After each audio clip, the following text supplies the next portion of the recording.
اسی میں حضور نے ایک مرتبہ حضرت ابن عباس رضی اللہ تعالی عنہما کو، وہ حضور کے ساتھ چچا زاد بھائی بھی تو تھے نا، تو سواری پر حضور کے پیچھے بیٹھے ہوئے تھے گھوڑے یا اونٹ پر. فقال علی، تو حضرت عبداللہ ابن عباس فرماتے ہیں کہ حضور نے مجھ سے کہا، یا غلام، اے بیٹے، اے لڑکے، انی اعلمک کلمات، میں تمہیں چند باتیں تلقین کرتا ہوں، دل کے کانوں سے سنو اور انہیں محفوظ رکھو. احفظ اللہ یحفظک، تم اللہ کی حفاظت کرو، اللہ تمہاری حفاظت کرے گا. یعنی اللہ کو یاد رکھو، تمہارا قلب اللہ سے غافل نہ ہو جائے. اللہ کی حفاظت یہ ہے، تو اللہ تمہاری حفاظت کرے گا، وہ تمہیں یاد رکھے گا. تم اللہ کو یاد رکھو. احفظ اللہ تجدہ تجاہک یا امامک، دو الفاظ ہیں.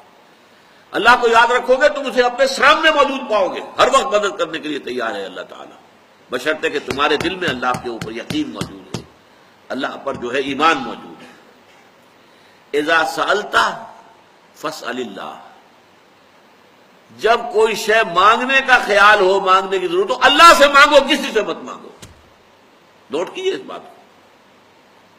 حضور نے فرمایا ایک اور حدیث میں، جوتے کا تسمہ بھی اگر تمہیں چاہیے تو اللہ سے مانگو، کسی انسان سے نہ مانگو. اللہ تعالی جیسے چاہے گا کسی کے دل میں ڈال دے گا اور وہ چیز آپ تک پہنچ جائے.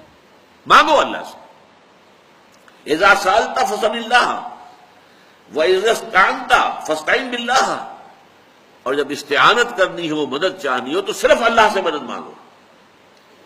استغناء عن الخلق، مخلوق سے انسان جو ہے بالکل مستغنی ہو جائے، کسی کے ہاتھ میں نہیں ہے. لا حول ولا قوت الا باللہ، یہ ہے اللہ کے حوالے اپنے معاملے کو کر دینا.